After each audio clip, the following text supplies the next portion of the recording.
Welcome to Event Radio, covering local drag racing, stock car racing, motorcycles, go-karts. If it's got wheels and you can race it, you'll hear about it here. Event Radio is motorsports radio on steroids.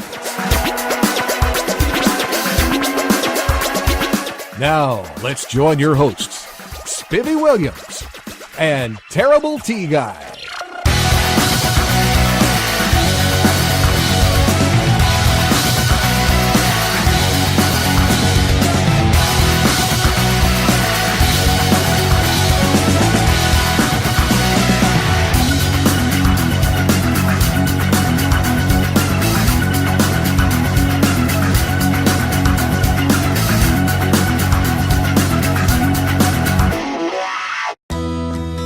Let's face it, when it comes to our vehicles, we all want more these days. More quality, more service, and more choices. So who's delivering more? It's gotta be Final Finish, South Central Kentucky's premier body shop. But Final Finish is different. Sure, they'll work with your insurance company, including AAA, to repair your ride after an accident. But their indoor facilities also accommodate semi-trucks and school buses. And they offer Rhino linings and powder coating. Visit them on Gardner Lane in Morgantown and online at finalfinishusa.com. Final Finish, more than just a body shop. You know, Final Finish really is more than just a body shop. They restored my ultra-cool vintage glider with sandblasting and powder coating. Powder coating looks like paint but acts like armor. They can sandblast and paint or powder coat virtually anything, from classic car parts to patio furniture and porch railings. Final Finish, more than just a body shop, on Gardner Lane in Morgantown. Quick Fuel Technology, the innovators in fuel systems, introduces the latest in high-temperature coating technology for select street and performance carburetors. QFT's new Black Diamond series features a unique satin black Teflon coating that provides award-winning good looks and lasting durability. The Black Diamond series is impact-resistant, repels all underhood chemicals, and reduces fuel temperature by 6% for improved performance. The Black Diamond series by Quick Fuel, the ultimate in form and function. All right, guys, welcome to the next episode of Event Radio. We are in what I believe to be the holy grail of stock car racing. The White House of Tennessee. The White House of Tennessee. There you go. And we're setting up in the press booth that this is a view that is unparalleled by anybody, and it's a shame everybody doesn't get here, but you almost do, as good as the stands are, and they are covered. And until you've heard that sound with a bunch of cars going through here, it's unreal. The thing about this track, and we have two gentlemen to join us in just a few minutes on the show. A gentleman that I've heard of my whole life, and he is the grand poobah, or the head guy of this facility, Mr. Tony Formosa Jr. And we have another gentleman that is a hotshot late model driver by the name of Mr. Sammy Sanders. Probably the best drivers come out of Bowling Green in a long time. Oh, yeah. This place, all of the good racetracks are in downtown. And the reason they're in downtown is because town grew around them and they lasted. They were here. We're not going to give you a whole history lesson, but this track, firstly, came about in 1904. And it was originally going to be a horse track, and these guys said, no, we're going to race on this thing. And between 1904 and I believe 1915 or 17, somewhere in there, 1915, the guys from the World's Fair at St. Louis made the trip here for the fair, because this is at the fairgrounds. This is at the Tennessee State Fairgrounds. The guys came here to race, and they actually raced Indianapolis-type cars. A fellow by the name of Barney Oldfield in 1915 showed up here, and he was a big-time racer of everything. He raced bikes, I know you know that, and he raced cars at Indy, but he set the closed course track record here in this facility at a whopping 61 miles an hour, which back then, 61 mile an hour is about like 250 today. Considering what they was riding, that was very fast. Yeah. And another cool thing, that there's a lot of history. The history keeps going on. This is the only, or I guess you'd call the longest living racetrack in America, and the oldest next to the Milwaukee Mile. It was the first one that was built. This was number 2. and it's gone on for all these years, and it's still here and just better than ever, thanks to the gentleman we're going to get to talk to. But there's so much history here. For example, they ran my favorite, the 32 3 and 4 Fords back years ago. They actually ran from 1948 to the 60s, I think, somewhere in there. But in the mid 60s, they ran out of those cars. And there was no parts, no cars, no anything. So most of them left that on track there, probably. Yeah, probably, yeah. They'd be worth a tub full today, wouldn't they? But they had to do something because there weren't enough cars, so they wound up getting 50s models cars and bringing them in, and they didn't know what to call them. So somebody coined the phrase late model stock car. So I guess that late model words actually came from this place. So it's now used everywhere around the world as the class. But it actually started here. Another first here that's really, really cool. In 1959, they actually paved the track from dirt in 1958. And in 1959, NASCAR figured out this is a pretty cool place. They ran the very first 200-lap NASCAR Grand National here. They set an all-time record. It started 12 cars, and all 12 cars finished the race. This was not duplicated for 36 years in NASCAR.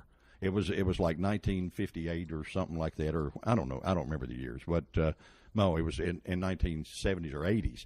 I can't remember. It's hard to remember all this stuff. But anyway, they wound up 36 years later running a race that everybody did finish, and it was a 400-mile race, I think. So many legends have come from this place. I mean, you were an absolute nobody unless you could win at Nashville. Unless you could win at the fairgrounds, you just weren't much, And a fella, really neat guy, I got to watch him race, a guy named P.B. Crowell raced here, and he was the bad boy on the block back then. I mean, he went on later to sponsor Darrell. Yeah, he brought in Darrell Waltrip, and that was probably Darrell's first real ride. And to this day, I believe Darrell is still the winningest driver on this facility. He won 64 races here. And so this was a claim to fame for a lot of people. It continuously held a cup race from 1958 all the way through 1984. Never missed a lick.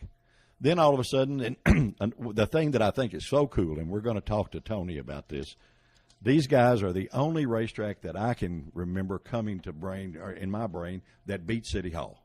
Hallelujah. Yeah, well, really. I mean, you look at Ascot Park in California. You look at Lions Drag Strip, Riverside Drag Strip. You look at Memphis Lakeland Raceway. They're all shopping center parking lots. And the good, fine elected officials that we have decided they knew more than all this history, and they wanted to make a city park out of this. And the people in Nashville said, no, we put you there, we can take you out, and this is not going to happen. And I believe that they had 300 or 3,500 people or something at the commission meeting on this deal. But anyway, we're going to talk to the guys and especially Tony, that knows a whole lot more than we do. That is, I guess you've grown up here, Mr. Tony Formosa, sir. It is our pleasure and our honor to have you here with us. And on Event Radio, I mean, you're the man of the 1,000 hats down here. We've seen you running around everywhere, Well, I run around everywhere. I don't have 1,000 hats. I just wear one. But it's a pleasure you having me on your show, and I've heard a lot about your show, and it's an honor for me to be able to represent a legendary facility as we have right here, and really appreciate you guys taking the time to come down and do this with us. It has been a roller coaster ride here, I guess you could say. Isn't it sort of like a labor of love, though, to you too? Yeah, something like that. It's really not completely over with yet. And I think until next fall, when the election's over, we probably will be a little tense until that time comes. But basically, what the history that I have here, my dad raced here before I was born, and did you guys have a shop right around the corner here at one time? Yeah, we've had shops a little bit everywhere. But I think I remember as a kid. We did. But Dad usually had a car lot and a shop at several different locations up and down Knowles Road. We've actually always been close to this facility, but for me, I was born into this facility right here. I was born into stock car racing, and like I said, Dad he started our family racing in like 1951, a couple of years before I came along, and they started at the American Legion Bowl and moved out here, and I don't remember the Legion Bowl. I don't remember the 1 mile dirt horse track.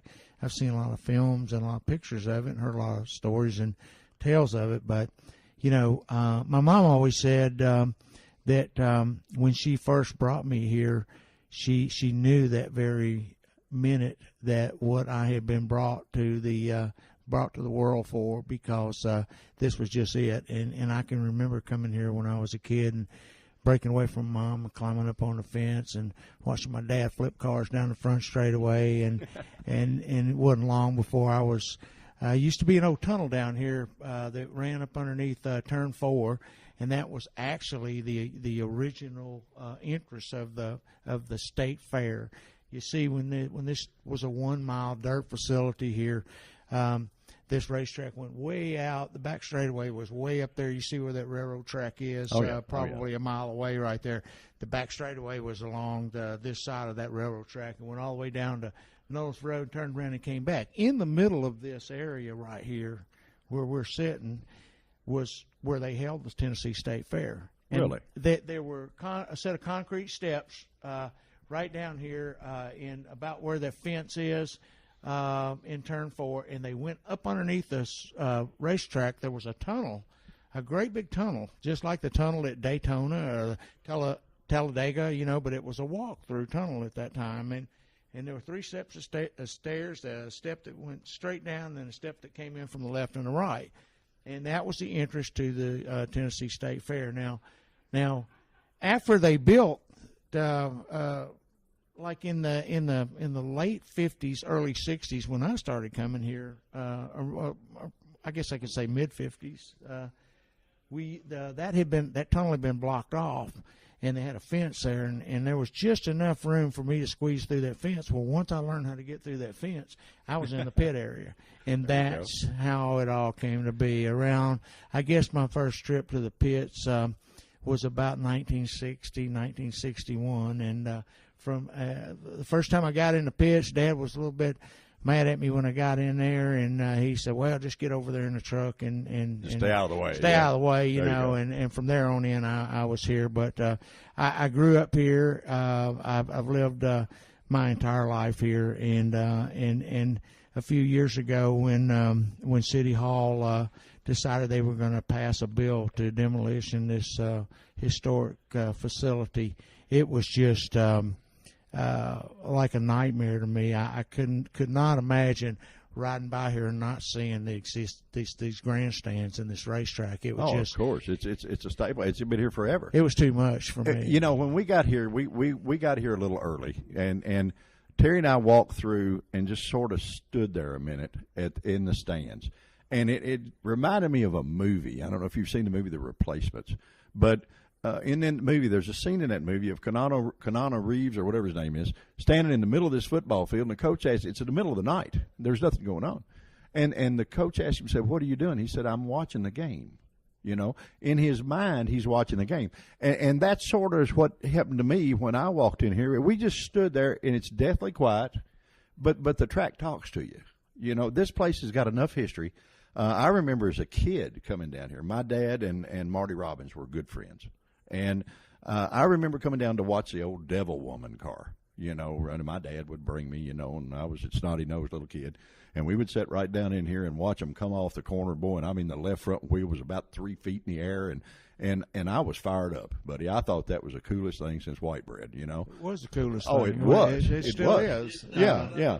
And to me, as you talk about that, I visualize the scenery from my childhood, and I can see them coming out for the corner, picking the left front wheel up and carrying it, and maybe you can tell me who this was. There was a gentleman that had 3 cars, and they were successive numbers, 84, 5, and 6, or something like that. I can't remember. Oh, daggone it! But they were just really cool, like 32 Ford coupes, and he had 3 that were painted identical, but they had 1 number difference on the doors. Now, who was that? Was that you? Well, that probably would have been Bill Dyer's car. It could have been actually Bill's cars were all painted the same, but they were within 1 number. 84, 5, and 6, or something like that. 84, 5, and 6. I think what you're probably thinking about is Charles Stoffel, Malcolm Brady. They were actually car number 86, 87, and 88. Maybe so. They were painted red and black. Yeah. Combination. I know the cars you're talking about. Yeah. I mean, you remember things as a kid that you don't remember. You come to a facility like this and you sit around and you get a flashback, and you think, well, this happened here and this happened here and this happened here. And it makes a big impression on a young kid that comes in here. And I feel a little bit sorry for the kids that come now that they didn't get to relive or actually live the things that I got to live. I mean, I'm an old guy, but I wouldn't change that, because this was the coolest place in the world, and it still is to me. But to get to come here, and I was kidding you, and I never have a show that I don't tell a little funny story, and this is true. I told Tony that I'm probably the only guy that he's met that as a kid got kicked out of here, and I'm going to tell you how that happened. And we had a lot of fun as a kid growing up. My dad was a pretty successful fella, and he would always buy Cadillac convertibles. He would never trust me to drive his cars, but we all had beaters, and I guess he figured if you're going to leave Bowling Green and you're going to come to Nashville, I at least want you to get home. So he had a friend of mine was older, and he let him drive his car, We came down here, and it was early before the race, but we specifically came down to go to a race here. We actually put the top down on this Cadillac and bought 4 white cowboy hats, and we sat in front of Ernest Tubbs' record shop downtown and signed autographs for about an hour. And then we came out here. Well, by the time we got here, it had started mist and rain, And they had made an announcement that if you could come out on the track and drive around it to dry it, I thought, man, that's us, to get to go out there. Well, here's 4 young kids, 16 years old, in an Eldorado Cadillac convertible with white cowboy hats, and we got the top down in the rain. We're running around your track. We figured if down here is cool, the high bank's got to be better. So we decided to run the high bank in this Cadillac, and we passed every car, and the pit steward kindly stopped us and asked us if we would mind to vacate the premises. So I actually got kicked out of here. I really didn't do anything bad, but as a kid, it was cool. I don't mind telling you, it was neat. But I've been down here lots of times. I came down and watched the Brooks and Dunn series with the legend cars and watched them run the little track in the center. A guy named Jerry Chaffin is a good friend of mine.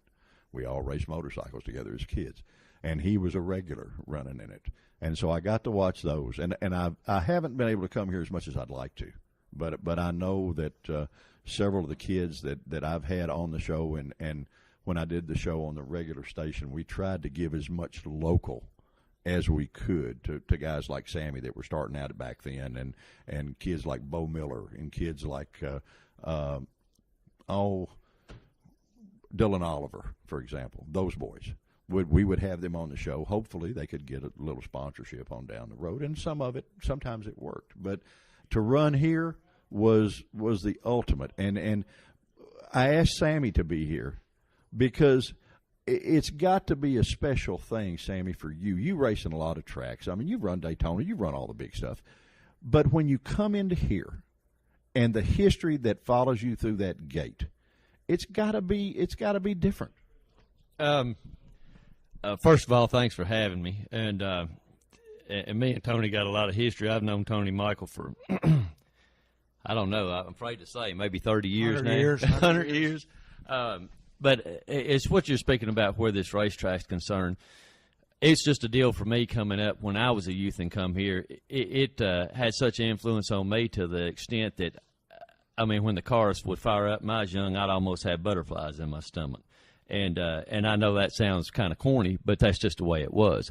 I guess as a youth, it was lucky for me that a place like this actually was here, because it gave me inspiration to be involved in something besides maybe some things that I shouldn't have been involved in.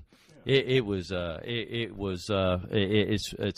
what you hope to make a career that turned into a lifelong hobby. Well, I know it watching, and I've been around racing for 50 years, my whole life. Guys walk the track. Now, you call that superstition, call that whatever you want to call it. But are they not actually running that race in their mind when they're doing that? I mean, yes, in certain in a certain way. It's almost like, and I know Tony Michael can attest to this because he's got far many more trophies here than I do, and he's got far more laps than I will probably ever acquire. But nonetheless, there's spots on this racetrack that only people that really pay attention know are there. Whether it's somewhere you can free your car up off of a high line in order to get off the corner if you're in a pinch. If it's somewhere you can, if there's a bump on the entry of 3 down here, where if you gotta change your chassis a certain way to hit that spot on the racetrack. And just like where I've worked with Tony Michael and been with him at the racetrack before, and I'll say this, I got a question for him later, but I've learned from this man actually due to the fact that he's such a track smart individual, and there is a difference. He's smart enough to run the whole show. I'd say that's being pretty track smart.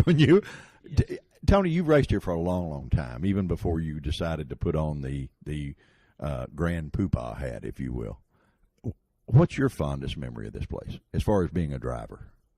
Is there one that stands out? I mean, there's got to be a million. I went through all the trophies downstairs in the office as you were coming in, or upstairs, I mean.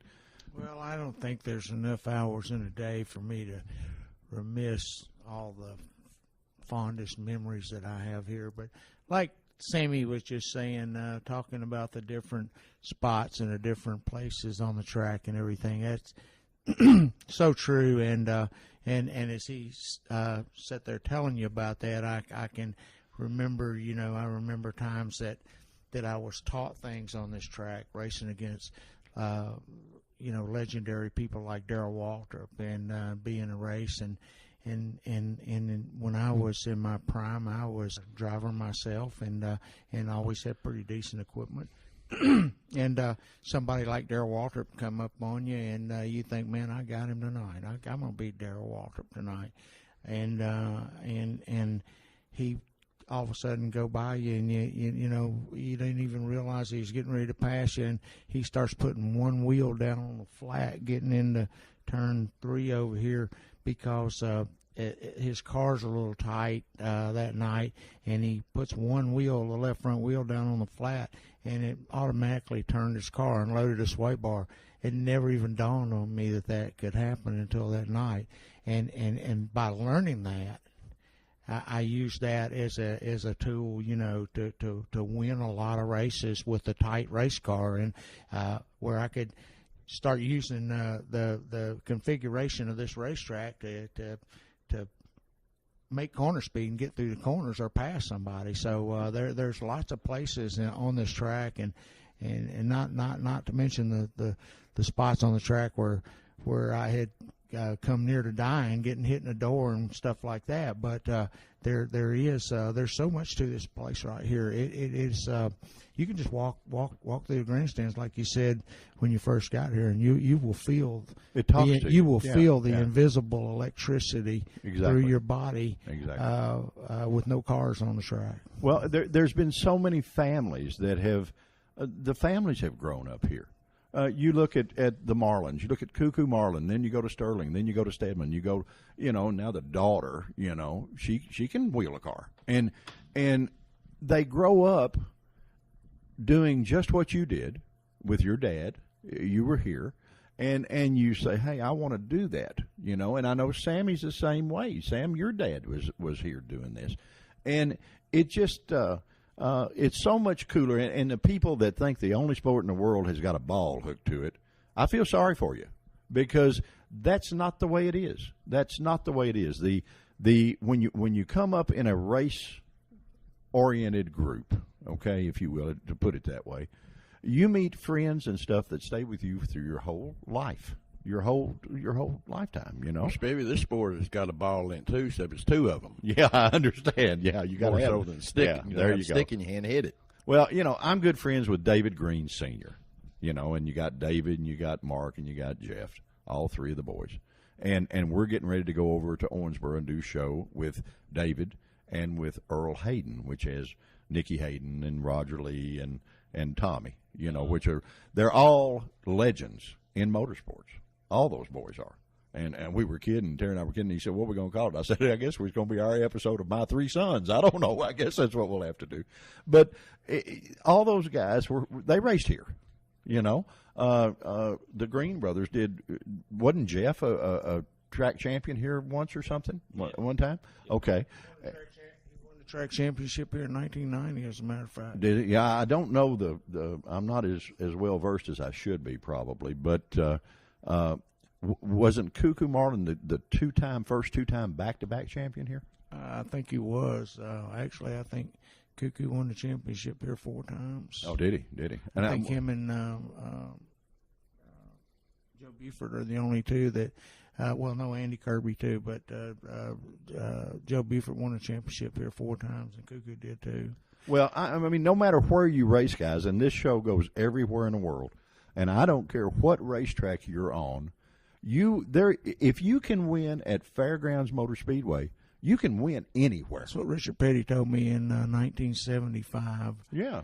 I was changing the gear in my car on the quarter-mile track, and it was a support race before the Winston Cup cars race that weekend, and I had an old '57 Chevrolet, and I was up underneath it and changing the gear, and I smelled a cigar smoke. And Dad smoked a cigar every once in a while, but I knew that he wasn't at the track. And I turned my head, and Richard Petty was laying up underneath the car with me, behind me. And he looked at me and said, "What are you doing there?" And I said, "Well, I'm changing this gear." And I was, I was just, it took my breath. I was in shock because the king was up under my car, and he just looked at me just as plain as day, like he'd known me all his life. And he said, if a guy can win on this track right here, he can win on any racetrack in America. And I remember that like it happened yesterday, and he's absolutely right. NASCAR gets all the billing, guys, and I guess I have a sore spot against this, but to me, the real racing, those guys have turned, in my eyes, to a TV star that drives a race car. In my eyes, the real racing happens on tracks like this, or on the short tracks in America. That's where the real racers are. They don't get the glory. They don't get the TV. They don't get all the recognition. But there's your real superstars. Those guys are the stars of the show. And they have tore up their knuckles. They've, you know where I'm coming from, where I'm doing with this. You've done it. Well, I can tell you a couple of pieces of history of this speedway. Number one, it is a fact that this speedway alone by itself has produced more Daytona 500 champions, has produced more stock car drivers into the higher levels of stock car racing in Busch and Grand National or Cup or Nationwide or Sprint Cup, whatever you want to call it. It by itself has produced more drivers to professional level racing than any and all other speedways in America combined. Oh, I don't doubt that at all. So I don't doubt that at all. So that's something that is in my eyes that's got 2 or 3 laps on the whole field right there. So for sure. There's no way you're ever going to catch that. Yeah, Dale Earnhardt Sr. sent Dale Earnhardt Jr. here, and he told him exactly what we said. If you can go to Nashville and race and win there, you can race and win anywhere in the country. They sent Adam Petty here. Bobby Allison sent Davey here. Just how far you want to go with it. You can. Well, you go back to 1906. I can tell you. You keep on going. The Oglesfield days. And, yeah, right. And actually, Andy Granatelli set a world's land speed record here in like 1944. The last year of the war, and I think I'm saying it right, 44, it might have been 45, but they took an Indianapolis car and built this car and put a jet engine on it. And I actually had him on my radio show back a couple months ago, and it was really devastating, just really phenomenal to talk to someone as Andy Granatelli, and he was telling us all about this. He's 93 years old now, and still full of fire. And he tells us, learn from those people. You learn from those old guys because they lived it. They didn't. They're not putting on any airs. They're just telling you what they lived through. 100% natural. I had the pleasure of having Hal Needham on the show that made Smokey and the Bandit, and we talked, and he was sort of just neatest guy I've talked to in years. And the hour went by so fast it was unbelievable, And he said, "But let me tell you something." He said he loved the fact that nothing we do is canned, and you can verify we didn't write down a thing when we came in here. We just sat and talking like good old friends need to do. But he said, I've had more fun right here with you guys because everybody else wants to stuff all this stuff in your face and make you say this stuff, and that's not the way it was. So when you interview a guy like that, where I'm coming to, when you interview a guy like that tells you his experiences, and you're sitting here telling us things that went on here in your life that you may have never sat and told anybody. You know what I mean? And maybe you have, I don't know. But it's history that you lived it live and in color, but all these people in the stands lived it with you, and they remember it. And you maybe sit around and say, well, yeah, I remember this happening and this happening. I guarantee you 90% of the people in these stands can tell you more about you than you can. Well, that's probably true. And you're important to them. As I sit here and reminisce racing days, my competition days, I can remember the first time I saw Sammy here at Highland Rim, and I always had a really super nice car, and everything. And then he rolled in up there one day with a pretty slick car, and I went over and started looking at it, checking it out and everything. And we got to know one another, and asked me for a few pointers here and there. And it wasn't long that Sammy started kind of tagging along with Bobby Hamilton, and Bobby and I were best friends to be forever and ever, and we had a lot of great times together. We had a lot of great times. The minutes were priceless, right down to when Bobby Hamilton won his last race. It was right here on this speedway, and we all parked right down there beside each other. I remember that day like it was yesterday, and I know Sammy does too. And he was in the picture with him. I got the picture hanging on my wall in my office in there. But they had a fire. Somebody left the float level plug was left loose in the carburetor. Bobby went out to practice.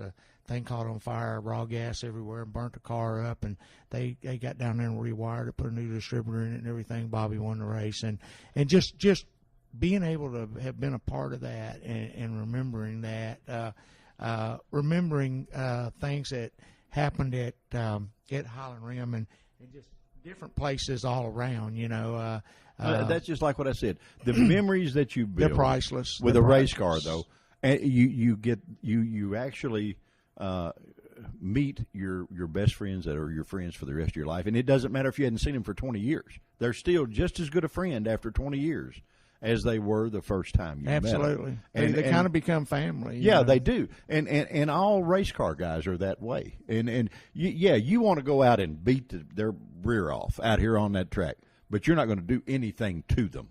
You know what I mean? You're not going to. The times that are really so priceless to me that mean so much to me is like 20, 25 years later, and I'm walking around up in Bobby Hamilton's shop, in Bobby Hamilton Sr.'s shop, and Sammy's over there building some engine mounts for this car that Bobby's built, and they're going to take a Dodge motor out and put a Chevrolet motor in, or take a Chevrolet motor out and put a Dodge motor in, vice versa. And we sit there and we bench race, from 20, 25 years ago, And, that's what's cool. That's what's fun. And the next thing you know, you got Ronnie Hutton standing right here. You got Sammy Sanders standing right beside you. You got Bobby Hamilton on one side. And we're all just sitting there, and our eyeballs rolled back up in the top of our heads, remembering everything, and then somebody say, yeah, remember when well, it's a gift that is priceless to me. Well, it's just the thing, guys, that and that's all the more reason why this place is sacred. This place is the Holy Grail, as we said at the beginning of the show. It's even if there's not anything going on, and you're down in this area of Nashville, you are missing something to not drive up here and just sort of just cruise around a little bit and just look, because trust me, this place will talk to you. If you're a race fan, this place will talk to you, and you'll see things, and boy, you'll get flashbacks of things you saw, of people you met, of things you did, and you can't take that away. I think Sammy can relate to this, and like myself, Sammy's been to a lot of places and raced. He got to run the circuit with Bobby Senior, and did a lot of testing, a lot of driving, and just had a lot of great times.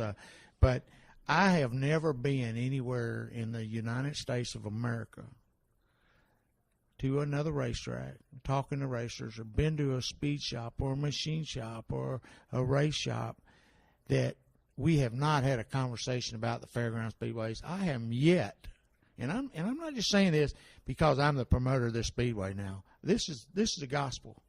I have never met a racer that had anything bad to say about this track. I never met a Everybody racer wants to come to Nashville. Yeah, Everybody. I never met a racer that ever said, "Well, I can't stand that place." There's never been. If I ever hear a racer say that place sucks or that's a bad racetrack or something like that, they've never been. It'd be here. the end of the world to me. Well, they've never been here. They have never been here. That's either as a spectator or as a participant. Exactly. They have not been here. This place, and if you come on a regular night, and I've been here before when Malcolm's out there in the crowd and he's having fun. And well, he's out there now. You ought to come over Well, here Saturday night. I'd love to. We're going to buddy. have I'd a love to. $5 night here, family night this coming Saturday night. And, Well, I would love to. Since we started this crazy thing we're doing, we don't get to go a lot of places like we used to, but we have a lot of fun. This to me is this is not work. This is a treat, and it's I said it was a pleasure to be able to be here and talk to you.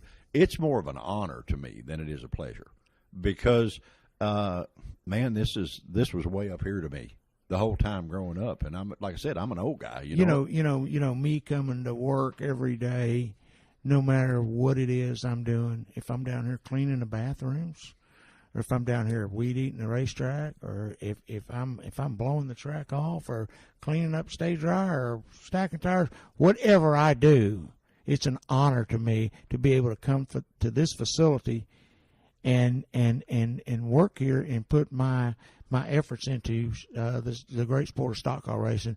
You hear people say this all the time. A job is really not a job unless you're really enjoying what you're doing. And there's nothing in the world that I could do any better than this. Well, you can always tell you're the boss because you clean the bathrooms. The boss always has to do that. I know. I've been there. And by the way, guys, this is only the second racetrack I've ever been to in my life that had air-conditioned bathrooms. This is cool, Plus, this place has an elevator. You don't even, for a fat guy, now I'm telling you what, that's a plus to get to come up here in an elevator and not have to run up and down those steps. It's a good thing for anybody, especially guys got a bad knee or something like that. Hey, I'd like to ask Tony a question, if it's okay. Yes, sir. I know who my hero was in racing, or who I looked up to, and if I had a hardcore question, I called, and that was Bobby Hamilton. But as far as yourself, I know who your hero was and who you looked up to when you got started, and that was Tony Sr., your father. And as a matter of fact, I just read part of the deal that Terrell did, about your dad, and I didn't get to finish it, but that's cool, by the way. Who besides Tony Sr. had and I got a couple questions, by the way. Who besides Tony Sr. really had an impact, or maybe you looked up to, or actually, if you had a question, maybe you called and asked? As far as a boyhood hero, yeah, Cuckoo Marlin, Jimmy Griggs drove for Dad on different occasions.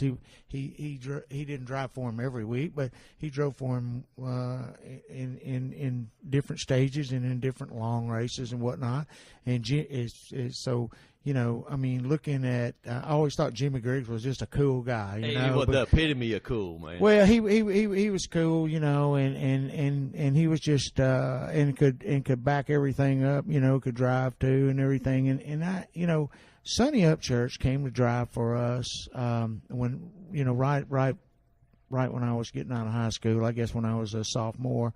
Actually, Sonny started driving for Dad when in like the like 63 or 64, and I never met anybody that had the nerves that he had, or was just as burly as he was. You know, he wasn't afraid of anything. He was the Paul Bunyan of whatever, black T-shirt rolled up, you know, and nothing but nerves of steel in a race car, and it was a great honor, you know, for him to be driving for us, and he took a liking to me. We hung out together, you know, and Sonny didn't really know a whole lot about suspension or but we did the best we could do with what we had to do, and so I guess Sonny, you know, was probably my boyhood hero and everything, and but there were so many guys when I got my education on learning how to work on a race car and how to fabricate, when right after I got my driver's license, I used to go around to different people's shops during the week, and I would sweep their floors or wipe their tools off and stack them or straighten their toolbox up or something.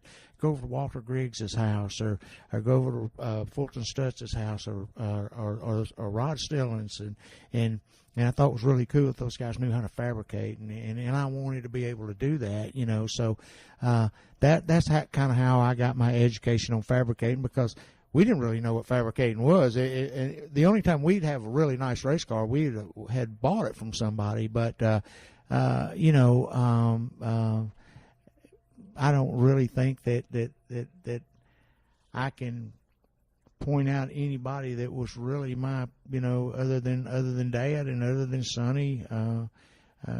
Jimmy Griggs, Cuckoo Marlin always took the time to call me over, you know, and Cuckoo was winning all the races when I was a kid, and 7, 8, 9 years, 10 years old. And hey, Tony Michael, come over here. And I'd walk over and he'd set me down beside of him, you know, and he'd say, how'd you like that race or something, you know, and I thought that was, you know, so when a driver does that to a kid, it's an impression for life, you know, and so I like to take the time, special efforts. I'll go out of my way to spend time with kids, because they're looking at me, and I'm seeing myself in their shoes years ago, and they're looking at me thinking, man, that guy's really cool. So I'm going to do the coolest impression I can make, and give that kid something, if it's a T-shirt or ride in my race car around the track or something, you know, to where he'll remember that all his life, and you know he really will. Oh, he'll always remember that, and you know, it's funny to me. We were talking, and like I said earlier, my dad and Marty Robbins were friends. My dad and Marty Robbins were good friends too, actually. And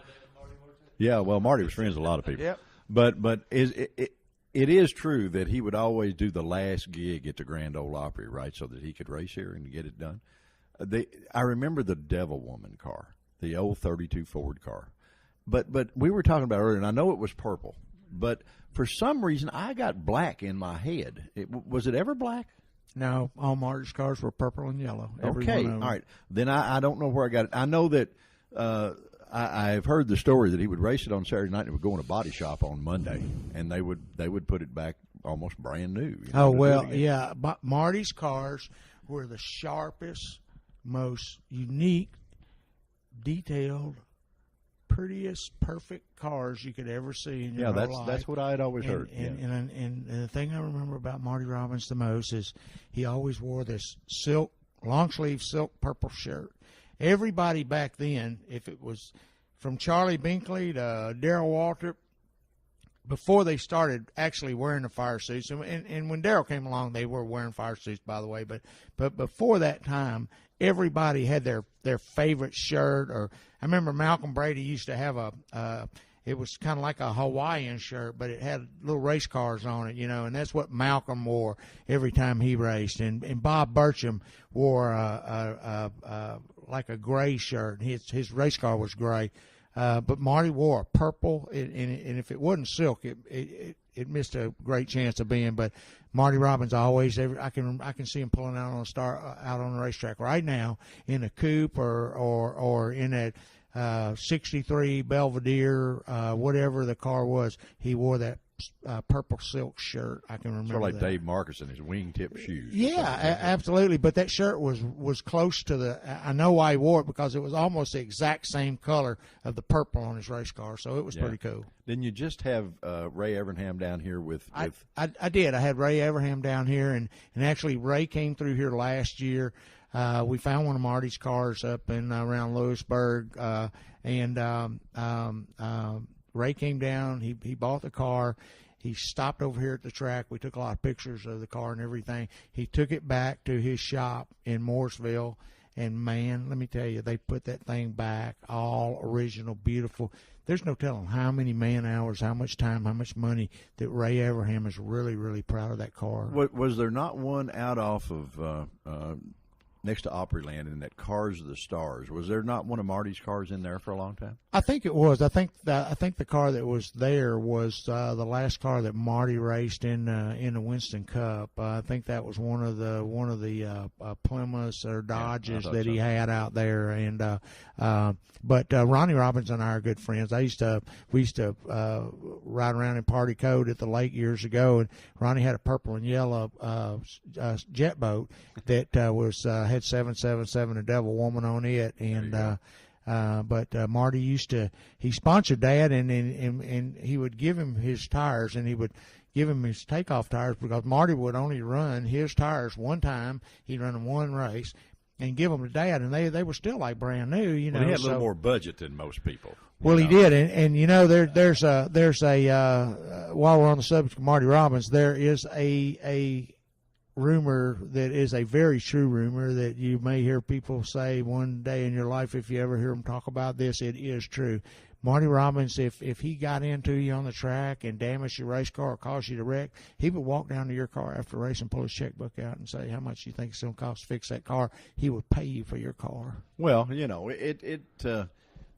was a nice man. He was a great guy. He was a great guy. And a lot of people, all they know about Marty is hearing the records and that kind of stuff. But my dad, back years ago, had the only liquor license between Louisville and Nashville in Bowling Green. Wow. And we had a lot of the old guys that would come up and they'd play for him, and it was just a stop, and they were buddies, and Marty would come up there. I don't think the old man ever booked him in. He'd just stop and just play one night, and they were friends. And so that's where I got to meet Ronnie when I was about 8 or 9 years old, I guess. And I haven't seen him since, but he would know me from Adam. But we were still, there's some more memories. Guys, we're in Nashville, Tennessee. We're at the Fairgrounds Speedway. Everybody knows Nashville as being Country Music USA, which is true, and they've done a lot for Nashville. But trust me, if you come and you're a history buff and you like motorsports at all, you can't come to Nashville without coming by this place. I mean, this is it. This is the Mecca. This is the grand poopah sitting here. Well, people come here all the time during the flea market. You never know when somebody's going to just walk in and say, hey, we're from Wisconsin, or we're from California or Texas or Florida, and we've heard so much about the track, and I haven't been here since the 60s, or we've seen it in magazines or books or heard about it. Can we go out and look at the track? Sure, help yourself. There it is. I tell people, I can't stand it when people say, your track. It's your track. No, it's not my track. It's our track. That's right. This track is as much Sammy Sanders as it is mine, as it is yours. The people that sit in these stands. The people that sit here. It takes all of us. That's right. That's right. It is something. And if you'll read my letter in the front of my program, and I thought long and hard on this. It tells you repeatedly in my letter, I think 2, maybe 3 times, this facility is yours to love and enjoy as many times as you want to. Please come and help me support it. Well, guys, our hour just went fast. It always goes fast when you're having fun. It sure does. Sammy, give us some parting thoughts, whatever. I'm going to have my last question on our parting thoughts. If we got time, don't we? That's all I got. You've been an engine builder. You've been a chassis builder, a setup guy, a premier driver, a crew chief, Tony Formosa. You've been a car owner. And a bathroom cleaner now. A bathroom cleaner. Turned promoter. As far as through all this transition and where you are at now, and I know you love for driving, you love for the sport, but what has been the hardest transformation? And as today is for promoter, being a motorsports lover, what's been the hardest hurdle for you within the sport? There are two things. And I got to tell you real quick, when I became a promoter of this facility in 2010, I had never in my life, honestly, ever dreamed of being a promoter. Never. I had never dreamed of being a promoter of this facility. There've been a lot of times that I'd say, well, if I was running that place, I'd do it like this. Or if I was running that place, that guy wouldn't do that. Or that guy wouldn't get away with it. Or I'd pay the drivers more money or something, because I was a racer. And I still am a racer. I was born a racer. I was raised a racer. And I'm the promoter of this facility, but I am still a racer, and I will die a racer. And so the two things that are the hardest things that happen in my Saturday night race program or in a day-to-day activity is, number one, when they drop a green flag on Saturday night for the pro late model or the limited late model, my heart it bleeds to be in a race car. The second thing that's the hardest thing for me is having to disqualify people, because I am what I said I am. I am a racer, and you have to either abide by the rules or you have to let people slide by the rules. Don't you think that they respect you more, though? I do, and I was afraid of that in the beginning, because I have built such a lifelong, lasting relationship with drivers and personal friends like Sterling Marlin. I had to disqualify Sterling last year for a carburetor. Hardest thing I ever did in my life, and I stood back away from the tech ring, and I had people here looking at it, and finally I just had to walk up there and said, if this is what we're arguing about, guys, if this is wrong. And that's the end of the story. And, but that probably built you a mile of respect with everybody else. Well, everybody's watching that. And one of the other things that are hard for me, Sammy, is I've been a car builder. I've been a setup guy. I've been an engine builder. And I love building engines. I love seeing my stuff run up front. And it's building engines a challenge for me. Building a car, setting a car up is a challenge for me, and it's something I love to do. But I have a hard time doing that now, because if I build Sammy an engine and he goes out here and he wins, or if I build Alan Carter an engine, he goes out here and wins. Well, I'm letting him cheat because I'm the promoter, And I have a nephew right now that's 25 years old. He's probably got every potential that would be needed to be a professional racer. He's a good-looking kid, very polite, very well-mannered, and can drive a race car like nobody ever seen in my life. And he's young. He can't do anything but get any better. And he has chosen not to race because, in 2010 we came out and we raced, and he finished second the first night, and then won, and then broke, the third time. And the people were so bitter, the other drivers and everything, said I was letting him cheat and whatnot. You're going to be accused of partiality whether you show it or not. So he understands, and he has chosen to run the tire barn for me instead of driving a race car. And I know that it's really working on him a lot more than it is me. I'll be 60 in November, and this kid's 25, 26 years old. So, you know, he's not being able to live his dream right now because we're running the facility. But this place has been on life support for so long, and now we've at least finally got a 2-year lease here. So we know we're going to be here till the end of the year next year. And I'm just trying to keep it alive until better things can come along and happen, you know. And well, I tell you what, it's a situation that has to be kept alive. We've sat here, guys, and we have spent an hour talking about some of the history of this facility, and I can't express to you enough. And I know there are people all over the world listening to this. We didn't even get the book open. Yeah, no, we don't need a book. The book's in everybody's head, and that's the best book. Exactly. The one you remember.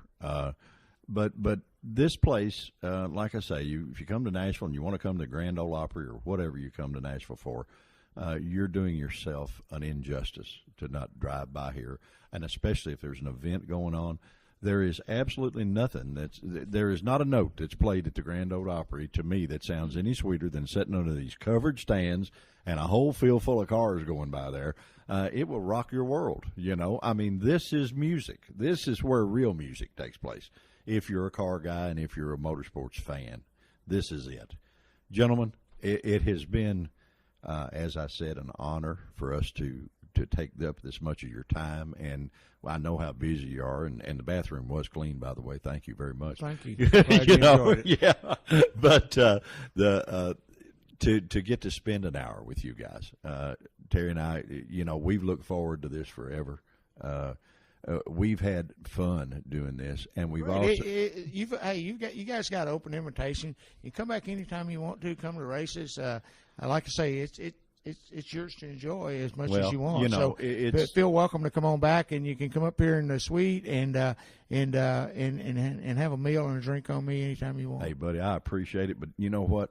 I want to sit right down there with them because that's where I'll be. That's where the action. It's funny. It doesn't matter how hot it is. I'm not up there in air conditioning. I can't remember the fella's name, and I've tried to remember. And Grant is his first name, but he's the CEO of Talladega, and we've had him on the show a couple of times. And I asked him, I said, buddy, you know, you being the promoter, you're running 1,000,000 miles an hour in all directions. I said, what do you do when the race starts? He said, before or after I go to the campground, drink beer with the fans, you know. And I said, well, that's about the answer I wanted to hear, you know. That, you know, this is still a fun place. It's a fun place for everybody to come to. It's a fun place for you guys as racers to race at. It's a fun place for you to have a job to do. And it's certainly a fun place for Terry and I to get to come and spend an hour with two guys that rank way up here with us, and Tony, with you, that I feel like I knew you, but I had never formally met you, and I've watched you do what you do so well. I'm not anybody special. I'm just Tony. I mean, I'm doing what I love to do, and the good Lord has blessed me with good health, and thank God I'm able to still come here and enjoy myself. Well, buddy, I tell you what, anybody that makes their way to Fairgrounds Speedway, you will enjoy yourself. You will have a good time, and you will build memories that last forever. I guarantee you that. If they don't have a good time, they can come see me, and I'll give them their money back. Yeah, you can go on. Let's see, what you got a T-shirt on. It says www.savemyfairgrounds.com. My website is www.fairgroundsspeedwaysnashville.com. That's fairgroundsspeedwaysnashville.com, and look us up on the web, and you can see anything you want to. Hey, buddy, I'm telling you. Gentlemen, thank you so much for joining us on Event Radio. We have had a ball. T-Bone, are you going to drive home, or am I? I don't know which one we're going to do. It depends if we get on this track or not. No, we better not do that. I want to thank Tony and Sammy. Yeah, we've had a big time, and thank goodness we've got to introduce you guys to about 3 million new friends. So a lot of folks listen to this show. You guys keep your eye on Sammy, because he's going to give you a Kentucky spanking. There you go. Guys, thank you so much. We're live and having a big time in Nashville, Tennessee. T-Bone, shall we go see what other kind of trouble we can get into? Say bye. All right, say bye, guys. Thank you. Quick Fuel Technology, the innovators in fuel systems, introduces the latest in high-temperature coating technology for select street and performance carburetors. QFT's new Black Diamond series features a unique satin black Teflon coating that provides award-winning good looks and lasting durability. The Black Diamond series is impact-resistant, repels all underhood chemicals, and reduces fuel temperature by 6% for improved performance. The Black Diamond series by Quick Fuel, the ultimate in form and function. Let's face it, when it comes to our vehicles, we all want more these days. More quality, more service, and more choices. So who's delivering more? It's gotta be Final Finish, South Central Kentucky's premier body shop. But Final Finish is different. Sure, they'll work with your insurance company, including AAA, to repair your ride after an accident. But their indoor facilities also accommodate semi-trucks and school buses. And they offer Rhino linings and powder coating. Visit them on Gardner Lane in Morgantown and online at finalfinishusa.com. Final Finish, more than just a body shop. You know, Final Finish really is more than just a body shop. They restored my ultra-cool vintage glider with sandblasting and powder coating. Powder coating looks like paint but acts like armor. They can sandblast and paint or powder coat virtually anything, from classic car parts to patio furniture and porch railings. Final Finish, more than just a body shop, on Gardner Lane in Morgantown.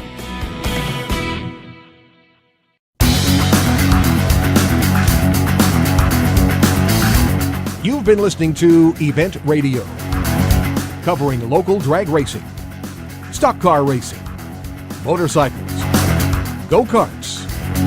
If it's got wheels and you can race it, you heard about it here. Event Radio is motorsports radio on steroids. Join us next time with your hosts, Spivey Williams and Terrible T Guy.